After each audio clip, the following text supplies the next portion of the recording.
Hey, Joy here. Rachel and I would like to welcome you to You're All Right, Get Up, podcast full of laughter, personal stories, encouragement, and often a show about living life. As a disclaimer, our podcast does not offer professional therapy or treat illness. We are a motivational, supporting podcast sharing our life experiences, stories, and laughter. And don't forget to listen to our Wednesday What to get your midweek boost. And we would love for you to check out our sponsor tab and consider joining us. If you have questions or need any additional information, please check out the sponsors tab on our website or contact us at info@allrightgetup.com. And we'd like to give a shout out to an amazing company and sponsor, Endeavor Promotions out of Birmingham, Alabama. Danny Kirkland has done an amazing job of our promo items, and we encourage you to check out his website, endeavorpromotions.com, or he can also be reached at 205-540-8292.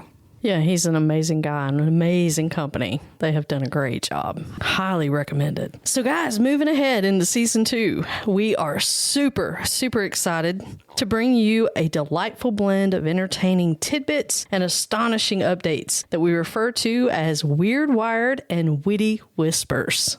Joy, are you ready for this week's Weird Wired? Yes, I am ready. A man in LA finds 1 million pennies while cleaning out his father-in-law's home. Whoa. That's a lot of pennies. Wow. Was that like a room filled full of pennies? It doesn't say, but it says he stumbled upon several bags containing 1 million pennies. Wow. I just want to know what the man was going to do with the pennies. Right. I'm trying to picture what 1 million pennies look like. I mean, I realize it's probably not as many as I think, because naturally you think, oh, that would fill a room, but no, it wouldn't. It would probably fill a corner. It looks like it looks like it's a small car. Yeah. Probably could fill up a BMW Bug. Wow. It looks like it is in the corner. Mm-hmm. I'm just curious about what his father-in-law had intended to do with the pennies, because I've never gone to the bank. Now, granted, it sounds like his father-in-law was a little bit old, but I've never gone to the bank like, oh, you know what? I need 1 million pennies. Yeah. Yeah. Clean out my savings account and change it into pennies. Right. Mm-hmm. The pennies were unopened and sealed bank bags. Maybe he robbed a bank. Maybe. No, I don't want to throw any negativity on this family, but they were at least 40 years old. Mm-hmm. And so a lot of collectors have told him he shouldn't just sell the pennies, that they need to look and see what the individual pennies look like, and etc. The coins are copper and not zinc. As I'm sure you will remember, the United States switched in the 1980s. So these are copper pennies. Right. So they're a little bit rare. So right now he has listed the pennies, if you're interested in buying them, $25,000. Whoa. Yeah. Now, in case you're trying to do the math in your head right now, how many dollars is 1 million pennies? Is 10,000. Right. Uh-huh. So they're really worth 10,000 if you were just to go to the bank and exchange them. But he's asking for 25,000. So they double their value, basically. Yes. And all I can think about is how heavy the pennies are, because I have been in those situations where I'm like, I'm going to roll me some coins. Yeah, right. I've got a piggy bank right now with Darth Vader's head that I'm collecting any kind of coins. Mm-hmm. And when I get ready to roll them, I like rolling them. It's fun to do. Oh, yeah. They're heavy. Yeah. Because I always laugh in the movies where they're still in gold and they just carry it around nonchalantly. And I'm like, do you know how heavy gold is? That's going to weigh your car down if you steal a significant amount of it. But anyway, all I can think about is going to the drive-thrus at the banks and them saying, because you know how you put the little transaction in the little tube, the plastic tube, and then you shut it in that little window thing and it shoots up because it has the suction. Right. But then there's always those big signs around, do not put rolled coins in the things. Exactly. I don't know if your credit union has that, but no rolled coins. I'll put 1 million pennies in this thing. Could you imagine like taking that to the coin? What do they call those things at the grocery store? Yes. You're like, sir, excuse me. What are you doing? Why are you backing your truck up? Well, yeah, exactly. By the way, I got a little, maybe this is what not to do. I got just a smidge offended at the bank teller one time. Oh, yeah. Pulling in my coins. Because she told me, she's like, you could go to the Coinstar and have these exchanged. That's what it's called. Yeah. And I got a little offended. I'm like, yeah. And you know what? They charged me a fee for it. And you don't. Get to changing, lady. Exactly. Get to weighing those coins. Get to moving. And if I needed my coins exchanged, I probably need money, and I don't want it to be charged 10% or 15%. I can't remember what it was. But I got a little I wouldn't say huffy. Yeah. But I was like, just bowed up, right? I bowed up a little bit and was like, well, obviously I'm trying to count every penny I have, and I don't want to be charged a fee. I said, but thank you very much. Now weigh them suckers. Exactly.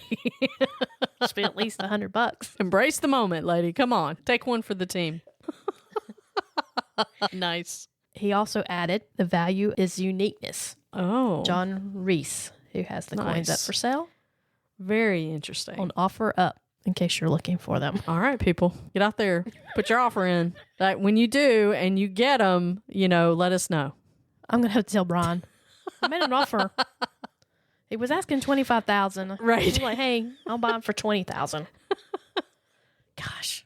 Man. If any of my family, you have any pennies right now that you're hoarding in the garage or something, make sure they're copper. Yeah. Right. What a great experiment. Everybody would just bring your pennies and just put them in a huge piggy bank. And we could count and see if we could get to 1 million. I don't think I've ever owned 1 million pennies.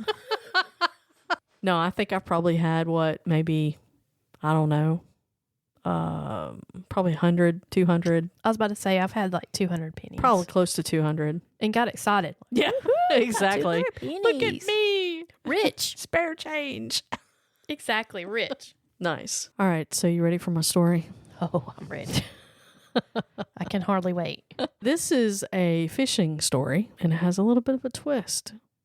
So those of you out there that get really distracted very easily, don't be distracted. Are you talking to me? You might really enjoy this story. Maybe. Maybe not. I don't know.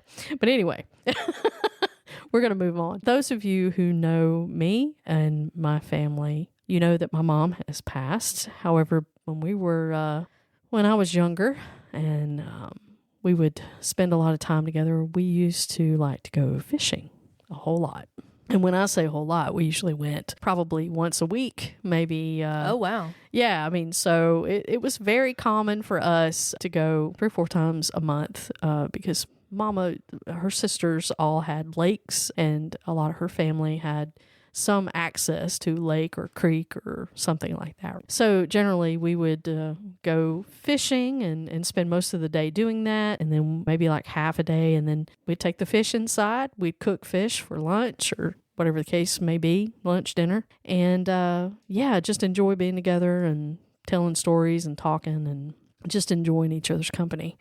I'm going to preface this by talking about a particular day that my mom was really great too about being very creative and very girly, but she was not afraid to get dirty, and she was not afraid to hunt, fish, or do anything that was constructive. So what a just woman. to let you know, she was a little bit of a jack of all trades, so I love it. Putting it out there. So we were headed to my aunt's house, whom I dearly loved. She lived in Odenville at the time. And we were headed over there, and we were on what we call a field trip, because generally when we would go to her sister's, either way would take us probably 45 minutes, something like that. So it was kind of like a little field trip on your way there. And so when we got to her house, my aunt would usually make lunch. She would make over us and, bring us stuff, really great things to drink, like lemonade and their special sweet tea and all this good stuff. And oh my goodness, she was a fantastic cook. And they had a garden, so they would can stuff, like make these squash pickles that were absolutely amazing. Wow, never and to had this squash day, pickles. y'all, I've only found one place that makes squash pickles like my aunt. And it is in Dahlonega, Georgia, and it's one of my favorite places. It's called the Smith House. If you haven't been there, go there. But they have the closest thing to my aunt's squash pickles.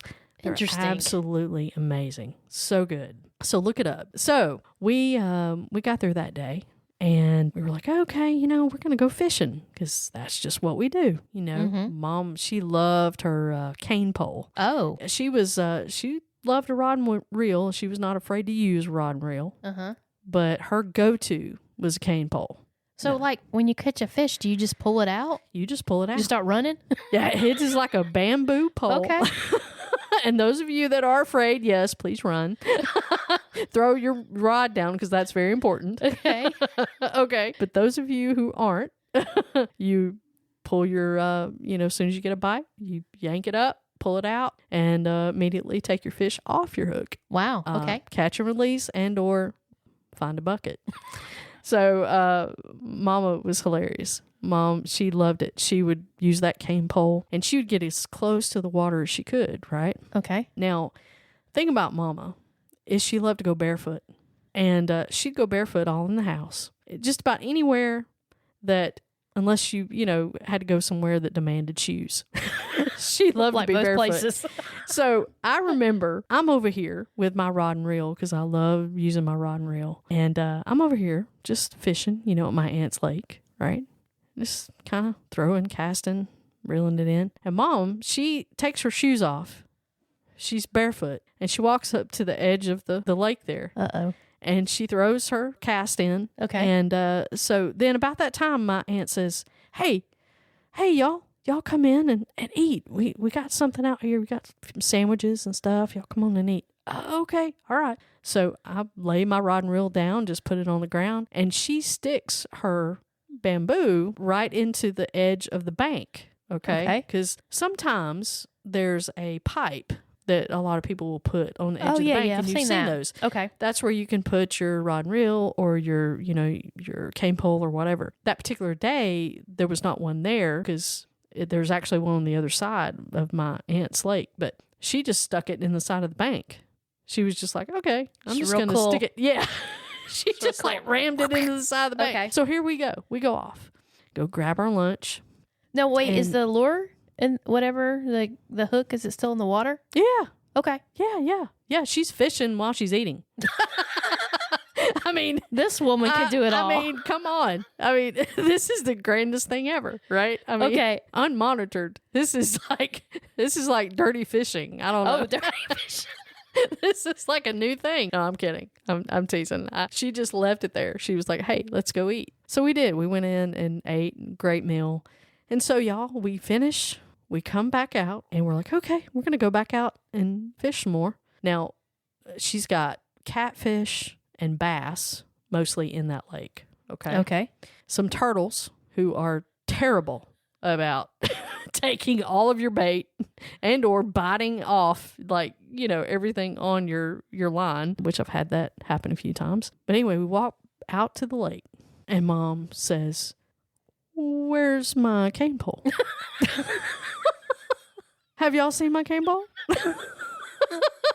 And so I'm there and my aunt's there and my uncle. And of course they're giggling at this point and I'm catching up because I'm young and I'm like, okay. Yeah, no, Mom, we didn't get it. So we're like, we don't know where it is. And all of a sudden she spots it across the lake on the other side. I mean, y'all, it's on the left-hand side. Okay, you're looking at the lake, relatively small. This is not a huge lake. It's big enough you could probably put about, I don't know, maybe 15, 20 flat-bottom boats in it, something like that. So it's not huge. So how far away is the, like in feet, would you estimate the? I would say it was probably about 50 feet, I would say. So it's traveled. It's traveled. It is across the lake. It's like a small little bush on the other side of the lake, and it's all the way over there on the other side, floating on top of the water. Oh, okay. Okay. Because I was picturing it still moving. Let me tell you something. My wonderful mother, whom I love dearly, did not say, okay, I'm going to walk around the other side of the lake over there and walk on the other side and reach in to grab it or try to get something to pull it closer to me. No. What she did was she turned and she said, I'll be right back. And she, barefoot and all, walked right into that lake. And y'all, she walked to the other side. Oh my gosh. Up to her waist. It didn't. And she walked all the way over to the other side and she grabbed that cane pole. And y'all, when she picked that cane pole up, there was a fish on the other end of it. And it was like, you should have heard her at that point. It was like, look at my fish. Look at my fish. That is impressive. Oh, man. And did she ever keep it? She didn't throw that one back. She decided she was going to keep that booger. So, yeah. I cannot believe she got in the water. Yes. Yes. Especially a lake. Yes. With no shoes on. Yes. And I totally thought the same thing. I bet you were loving it as a kid, though. I was like, oh my gosh. I'm going to have to say you had the coolest mom. That's pretty cool. Man. Yes, absolutely. Parents in general, but absolutely. They both were cool, but she was one of a kind, let me tell you. And the icing on the cake, as they say, well, she had a freaking fish. Right. She didn't lose her fish. Yeah, exactly. So she's probably thinking, yep, walking over here was definitely worth it. Right. Yep. Because it might have came off if she had to reach for it and try to fish it out with a different way. Yeah. Pun intended. Yeah. I mean, I don't know. I probably wouldn't have done. I don't think I would have done that. I really don't know. I'll be honest. If I would have, but she was just very brave. And now when she was growing up too, as a kid, they used to swim a lot in the, what they call the muddy creek.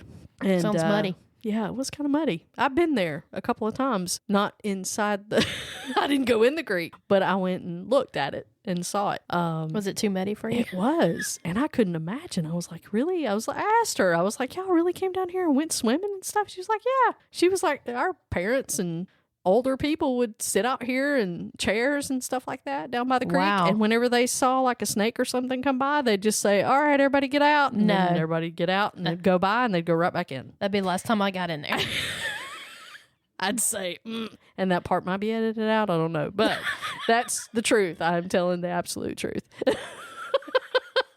Wow. But that's what brings me to this portion is what I like to call not Loch Ness, but Lockjoy. Oh, this is going to be good. Okay. And please take note of that because it is very important about this next portion of the story is moving ahead on a different day. This is probably maybe a next week or two. Oh, so this is close. Yeah, this is close. Okay. We go to my other aunts, my mom's other sisters, and she has a beautiful lake. Again, very similar in size. It's out in the middle of what is really a horse pasture. You had to walk to it. It was, I don't know, probably about 50 yards or so from the house. Oh, it's not too bad. Not too bad. And so this particular day, I'm dressed very nicely this particular day. I'm not even dressed in clothes that probably are like my play clothes per se. Oh, fancy. I went in nice jeans and had on a nice shirt. And I remember this day very well. Now, how old were you? I was probably about 12. Okay. I'd say 11 or 12. So we go down, all of us, my aunt, my mom, myself. Sometimes my cousins were there, but they weren't there this particular day. Mm-hmm. Thank goodness.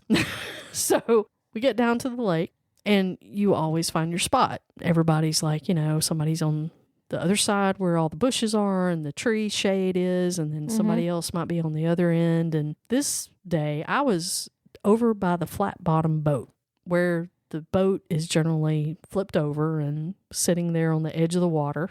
And so I thought I'd hang out there because I had the grand idea that there's probably bigger fish, because of the shade of the boat, right? And so okay, I'm that thinking, sounds logical. Well, I'm going to give this a try. This seems Fish like get a hot too. Good spot. Oh, everything's kind of open out here. This is a good place to be. I'm standing there on the edge. I'm sorry to interrupt you. Now, how close is the nearest person to you? Probably, I don't know, 10 yards, 15 yards. Okay, so they're kind of close. Kinda, but they probably had to hurdle a few bushes and... But not super close. Yeah. Okay. All right, Yeah. sorry. I had to get the picture in my mind. So I'm standing there, you casting, throw it out. You know how you do. Mm-hmm.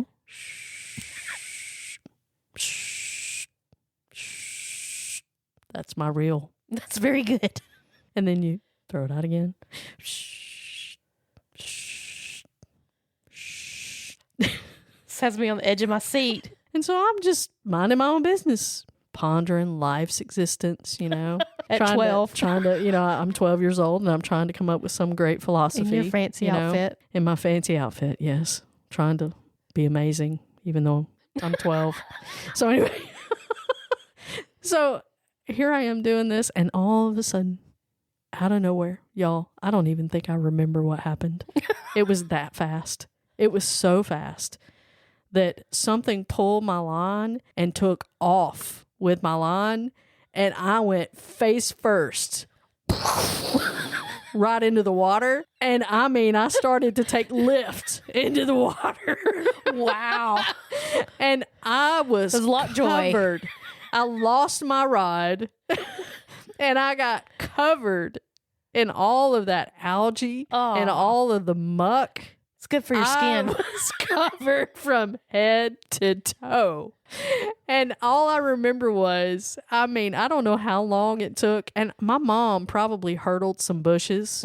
She may have even like swam halfway across. I was about to say, I'm surprised she didn't not just really sure. dive in. She is one of those people that, oh my gosh, if something, I could tell a different day. I have another story where she actually almost broke the door down at the house because that's the kind of person she was. She'd see somebody in trouble and she's just like, she's going to be like, what's her name? Mrs. Doubtfire. You know, when she says, I'm coming, you know, and she's like coming to save you, you know, that's her. So the next thing I remember is that I am standing upright somehow with all this muck all over me, and Mama's standing there right in front of me. And she's like, she's laughing, first of all, and then she's like, are you okay? And of course, you know, I feel like I'm one of those people that's trying to like spit out the algae and stuff, even though I know that's not true. Right. But it felt like at that moment, like you were just so covered up. And it was hilarious. I wish I had a video of this. Oh, I know. It would have been great. How big a fish was that to just... I don't know, because, you know, to this day, we don't know. We don't know. I mean, because a 12-year-old's not big, but it's not small either. Right. Because I thought I had a pretty good footing anyway, but apparently I didn't. So it was either a very large turtle or a very large fish, or I don't know. Those turtles can get big, I told you. Yeah, for real. So hence, this is Lockjoy, okay? Not Loch Ness, but Lockjoy. Oh, because that's what it looked like at that point. I'll be honest, I would pay a lot of money to see that video. I mean, the humps coming out of the water that day, you just didn't want to see it, y'all. Because I could just imagine, you know, you're fishing and all of a sudden you hear a splash. Maybe you screamed a little bit. Right. Like, yeah. I'm sure because it happened so fast, you know. I just don't really remember that. But wow. But it was so funny because, of course, at that point, it was like, okay, don't worry about the rod right now. She's like, come on, let's go up. So we walked up the hillside. Were you laughing? Man, if we just had phones back then like we do now. Were you laughing? Yeah, later on I was. But she's like, come on, you know, we go get you cleaned up. And luckily, my aunt had some little extra clothes that she had for my cousin and everything. And so we went up there and I took a quick little shower and put on some dryer clothes, and so we came back down, and when we come back down, my rod was had floated over to the other side of the lake, and we picked it up, and there you go. Nothing on it. Nothing on it. Was the line broken? No. Oh. Now the bait was gone. Whoa. But I don't know. I'm telling you, I don't know. Lockjoy. I don't know. Yeah, it was wild. I'll never forget that day, though. It was funny. And, of course, Mama always thought that story was funny because she just, when she found out especially I was fine, she was just like, oh, my gosh. I might have been crying at the beginning, but then I've been laughing because it might have scared me. Right? You know, being sucked into the water. I know. I'll be honest, I thought something was going to come out of underneath that boat that was turned over. Yeah, well. It could have been. Could have been. I mean, stranger things have happened, right? You know, could have been its home. He's telling you to get. Yeah. It's like you're in the wrong. Don't come near this lake. You think you're fishing for me. I'm fishing for you. Yeah. I feel like the fish turned the tables on you. It really did. It's like attacker.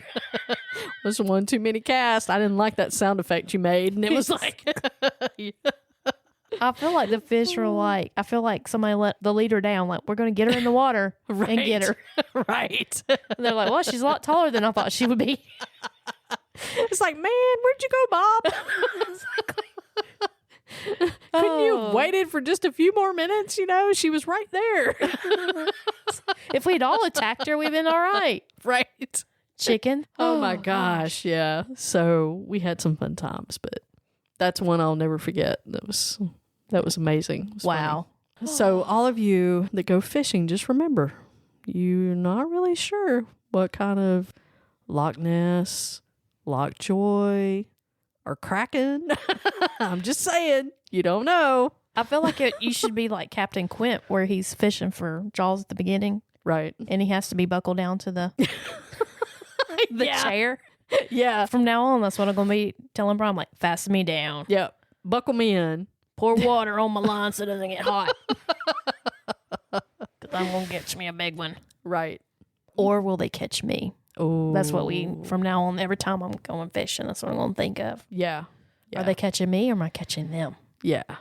We were out on Puget Sound in Seattle. I don't know if you ever been there. No. But I don't even know if I could say the word.